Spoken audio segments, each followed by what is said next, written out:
de lo que es la cabeza con el tórax, ¿no? Recordemos también que tenemos algunas estructuras anatómicas importantes. Quienes van a preguntar, por ejemplo, los movimientos, en la parte posterior tenemos lo que es la cintura escapular, ¿no? El trapecio, lo que es el esplenio, el complejo mayor y el complejo menor, ¿no? Nos permiten movimientos de flexión, rotación, extensión, ¿no? Todos esos movimientos.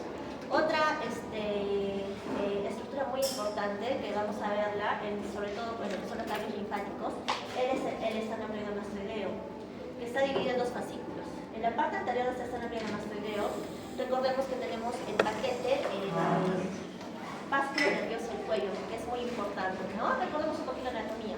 Está formada por la vena yugular interna, la carótida y el nervio neumogástrico, ¿no? Recordemos que en este cuello pasan estructuras muy importantes, desde lo que es el paquete nervioso, encontramos acá lo que es la tiroides, lo que es la laringe, lo que es la tráquea, tenemos la vía aérea y lo que es el tubo digestivo, ¿no? Entonces el cuello alberga estructuras realmente importantes que nos van a ayudar en lo que es el funcionamiento normal.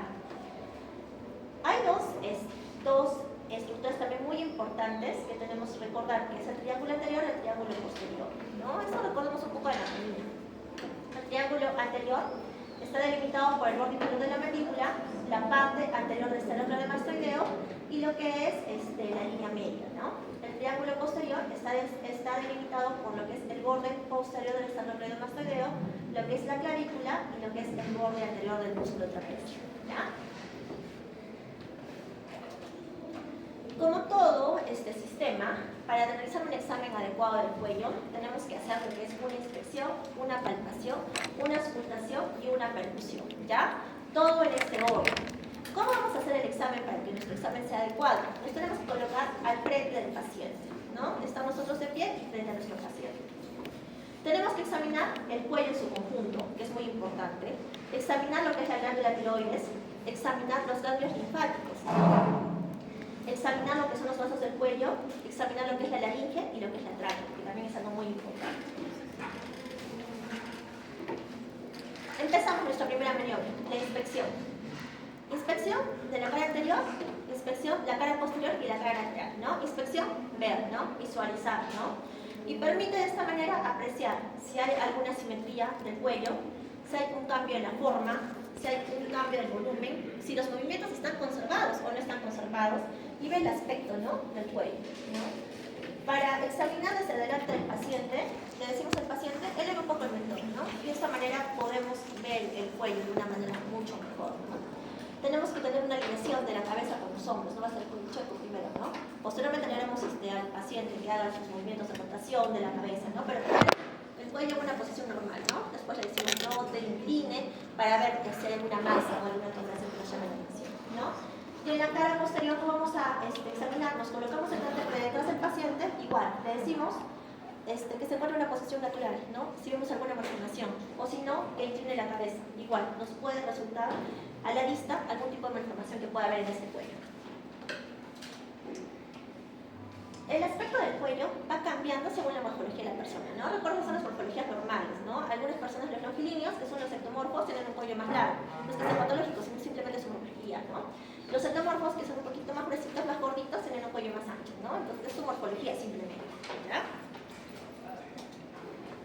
Pero hay algunas modificaciones patológicas, ¿no? Por ejemplo, los caquéticos, que es un cuello largo, ¿ya?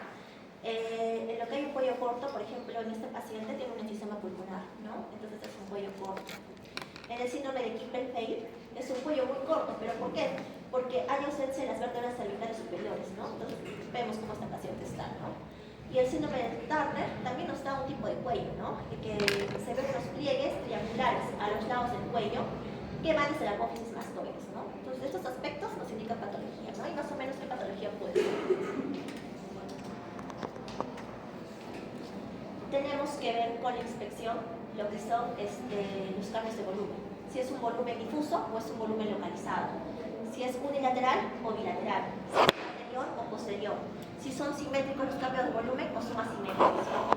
Generalmente, cuando hay un cambio de volumen anterior, puede ser por un nódulo tiroideo, por un bocio difuso, como vemos por ejemplo esta paciente, ¿no? Tiene un bocio difuso. O por diferentes tipos de nódulos que no sean tiroideos, ¿no? Una masa que hay por ahí, ¿no? Cuando son posteriores, generalmente hay una tumoración que generalmente es el meningocele, que es sobre los niños, ¿no? Que se evidencia. Y cuando son laterales, por ejemplo, lo que son los quistes braquiales, ¿no? Acá tenemos, por ejemplo, una paciente con un quiste braquial. ¿Se observa la imagen o no se observa? Se está hablando en la otra parte. Apaga la lucecita, a ver cómo la apagan. Nadie me decía nada en la anterior clase. ¿Se ve? Tampoco se ve. También mejor. Mejor. Las cortinas.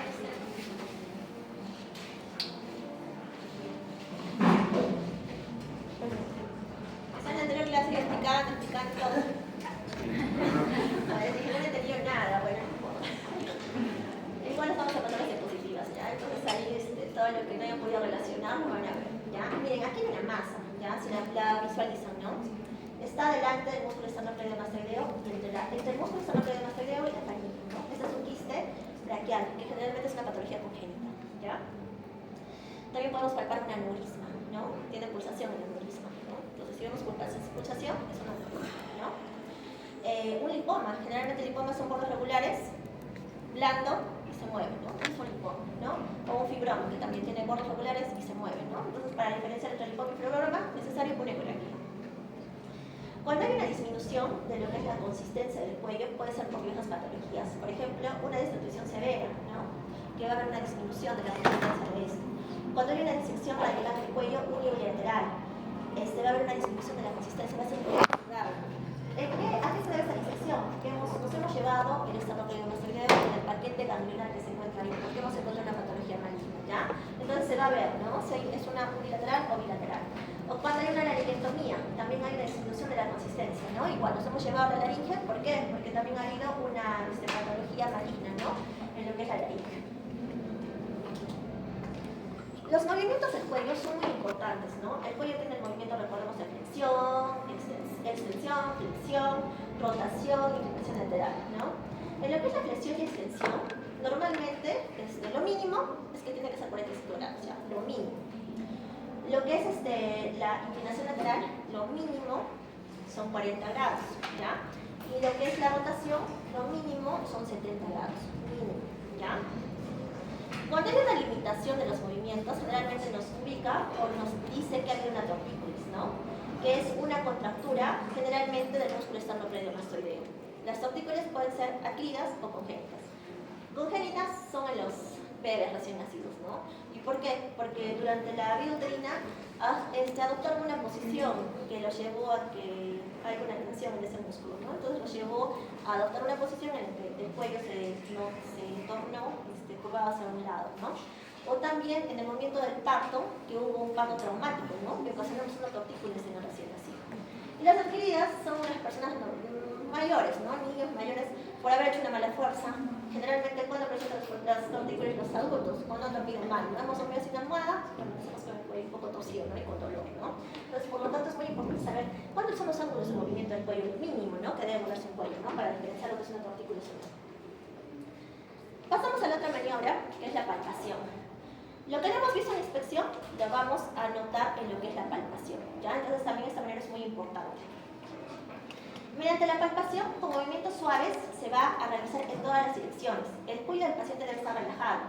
Y debemos comprobar si es que hay una lesión, una masa o algo que nos llame la atención, ¿no? Se puede comenzar por cualquier área, pero siguiendo siempre un orden, ¿ya? Y debe explorarse lo que es la glándula tiroides, las arterias carotídeas, los cartílagos tiroides, el cartílago picoides, la fosa supraesternal y la presencia de ganglios o tumoraciones, ¿ya? Todo es muy importante en la palpación. Para lo que es el examen tiroideo, primero la inspección, ¿no? Vamos a inspeccionar el cuello al paciente en posición normal y en una posición de extensión, ¿no? A ver si podemos visualizar lo que es la tiroides. Si no visualizamos, vamos a palpar a lo que es la tiroides, ¿no? Para ello nos han dado dos tipos de abordaje al paciente. Un abordaje anterior y un abordaje posterior. En el abordaje anterior tenemos dos maniobras principales, la maniobra de Try y la maniobra de la Hay, ¿ya? Y en el abordaje posterior tenemos la maniobra de Kirpan. Y una maniobra adicional que es la maniobra de Marañón.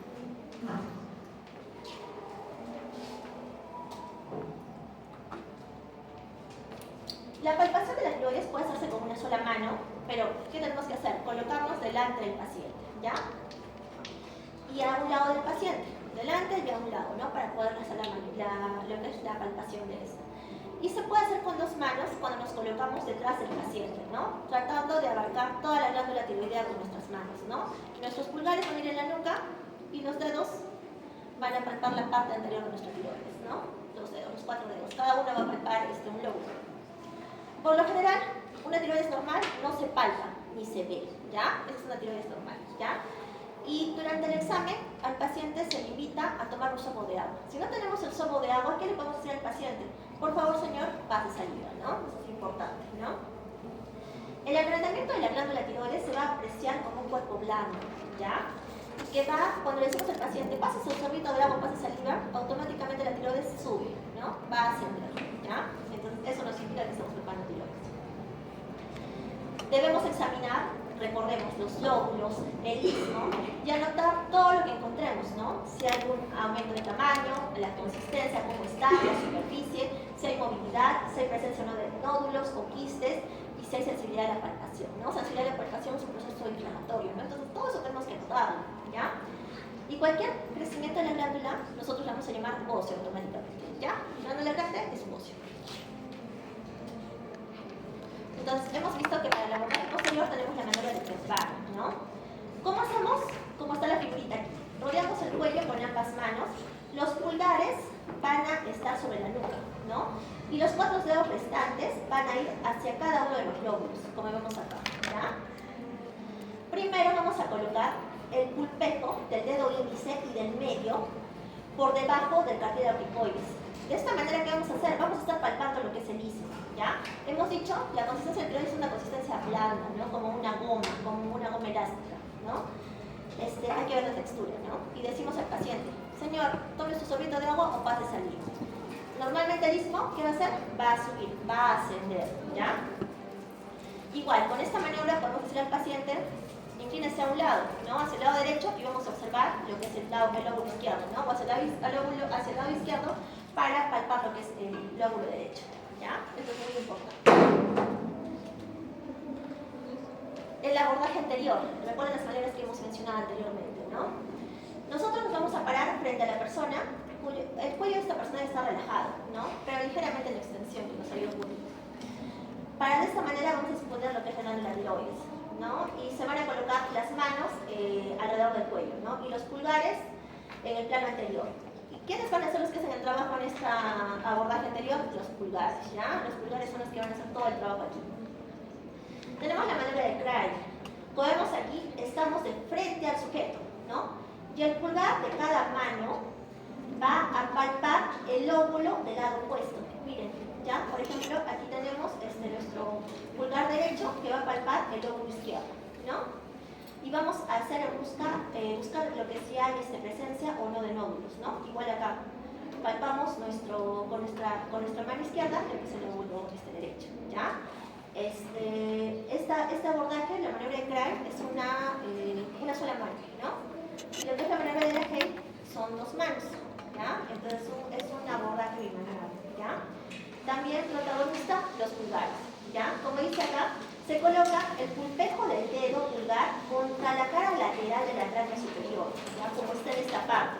Y vamos a empujar la tráquea hacia el lado opuesto, ¿ya? De esta manera, al empujarla con este pulpejo de dedo, vamos a ocasionar que el lóbulo salga, ¿no? Que el lóbulo se haga hacia adelante, ¿no?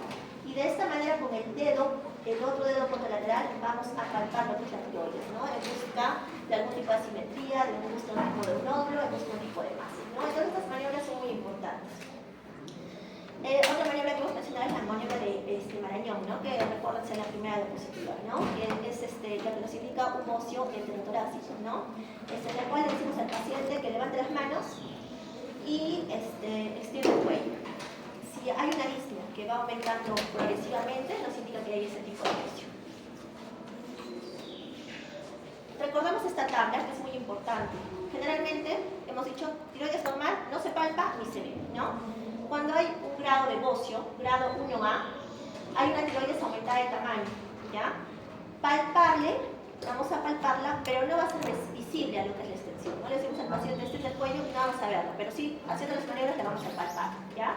Cuando es un grado 1B, la tiroides va a ser aumentada de tamaño, palpable y visible cuando el cuello está en extensión. Decimos el paciente extiende el cuello y vamos a verla, ¿ya?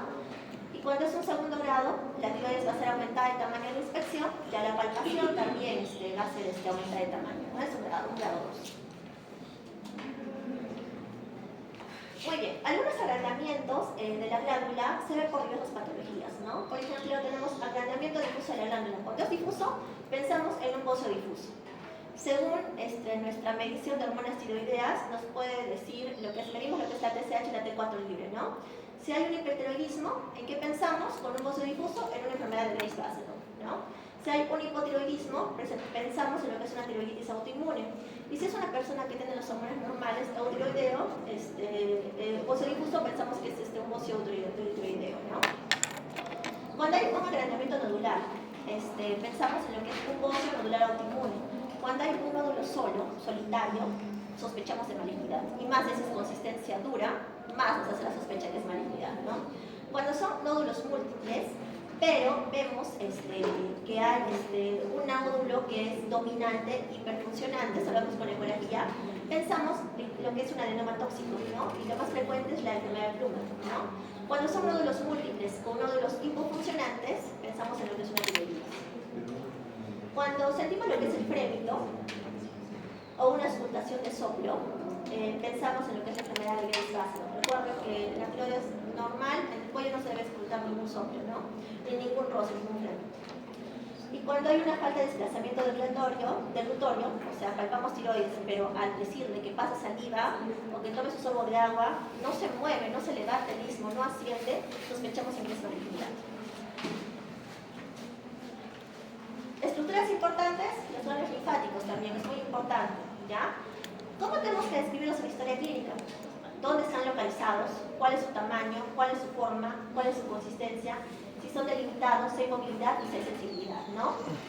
¿Cómo vamos a abordarlo? Simultáneamente con ambas manos, ¿no? Con los pulpejos de los dedos y generalmente los colocamos posteriormente al paciente, ¿no? El dedo índice y el dedo medio es el que hacen la maniobra más eficaz de estos ganglios, porque recuerden que tenemos más sensibilidad en estos dedos, ¿no?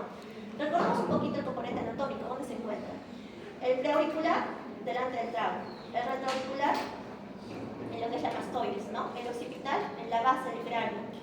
El tonsilar, en el ángulo mandibular, ¿no? El submaxilar, entre el ángulo mandibular y el mentón, ¿no? Acá encontramos estos ganglios. El submentoniano, en lo que es la base del mentón, ¿no? La cadena cervical superficial y profunda, en lo que es el esternocleidomastoideo, ¿no? Por eso es muy importante también este núcleo anatómico. Los supraclaviculares se encuentran en lo que es la unión del esternocleidomastoideo con la clavícula, ¿no? Y los ángulos posteriores que se encuentran en la parte anterior del trapecio, ¿ya? Entonces eso también es un recuento anatómico muy importante para ver los personajes. Recordemos esto también importante, ¿de dónde viene el drenaje linfático de los ganglios? ¿Por qué es importante? Porque de alguna manera si palpamos un ganglio podemos ver qué órgano o qué parte del cuerpo se encuentra comprometida, ¿ya? Recordemos que generalmente se presentan las zonas con una infección, ¿no? Entonces, ¿de dónde puede venir esta infección o qué puede estar pasando? Por eso es muy importante saber de dónde viene el drenaje de cada ganglio. Por ejemplo, en los ganglios cervicales anteriores, el drenaje viene de la lengua, de las amígdalas, del pabellón auricular, de la parótida, de la faringe, del esófago cervical y de la tiroides, ¿no? Los cervicales posteriores vienen del cuero cabelludo, de los miembros superiores, de la región pectoral y de algunos ganglios axilares. Los submentonianos vienen del piso de la boca, del labio inferior y de las encías. Los submaxilares vienen del borde anterior de la lengua, del labio superior, de las encías, de la nariz y de la mejilla. Los occipitales del cuero cabelludo. Y también cuando hay el síndrome mononucleósido, que es por este par, también se puede palpar en todos los occipitales, ¿ya? Los ganglios mastoideos o retroauriculares, cuando vienen del conducto auditivo externo del pabellón auricular, y los supraclaviculares, que un ganglio muy importante en este es el ganglio de Virchow, ¿no? Recordemos que es un ganglio único, supraclavicular izquierdo, ¿no? Que nos indica que puede haber una patología maligna de vía digestiva, ¿no? Entonces es importante palpar este ganglio, ¿no? Si palpamos otro ganglio supraclavicular, tenemos que pensar también en otras patologías, ¿no? Un linfoma, un tumor de mama. Pero para descartar todo eso tenemos que hacer exámenes auxiliares más adelante, ¿no? No solamente nos podemos quedar con el examen físico. La palpación de la laringe. Palpar la laringe es más fácil fácil en los varones, ¿no? Las mujeres tenemos un poquito de dificultad, ¿ya? Entonces, tenemos que identificar las estructuras anatómicas de la laringe, ¿no? El cartílago tiroides, ustedes varoncitos pueden tocarse, ¿no? ¿Dónde se ubican, no? La membrana cricotiroidea y el cartílago cricoides, ¿no? ¿Y cómo hacemos la palpación también adecuada de la laringe? Tomando el dedo pulgar y el dedo medio, vamos a agarrar todo lo que es la caja torácica, la caja laringe, ¿ya? Normalmente la laringe se mueve, si ustedes se tocan, la mueven, ¿no? Sienten una crepitación, ¿no? Entonces, eso es normal. Si en un paciente la tocan y no se moviliza, nos puede indicar que hay una patología, hay un cáncer laringe, ¿ya? Eso también es importante. Vamos a ver ahora lo que son los vasos del cuello. Vamos a ver un poco lo que es la vena yugular. Esta deberíamos haberla visto en inspección, solamente para que todo se vea conjunto lo hemos puesto aquí, ¿ya? Entonces es lo que vemos nosotros, la infiltración yugular. Normalmente, cuando una persona se encuentra el tórax, entre el tórax y la cama, forma un ángulo de 30 grados, no debe haberse una dilatación yugular, ¿no? No debe haber. Y cuando hay un ángulo entre el tórax y la cama de la paciente de 45 grados, y se ve una dilatación, y se ve, ¿no?, que pulsa, esa es una infiltración yugular, que nos indica que hay un problema obstructivo, ¿ya? En algún momento puede ser un problema obstructivo o hay una insuficiencia cardíaca, que puede ser una insuficiencia cardíaca derecha generalmente o izquierda, ¿ya? O puede haber también una trombosis, eso también nos indica lo que es la infiltración yugular, ¿ya?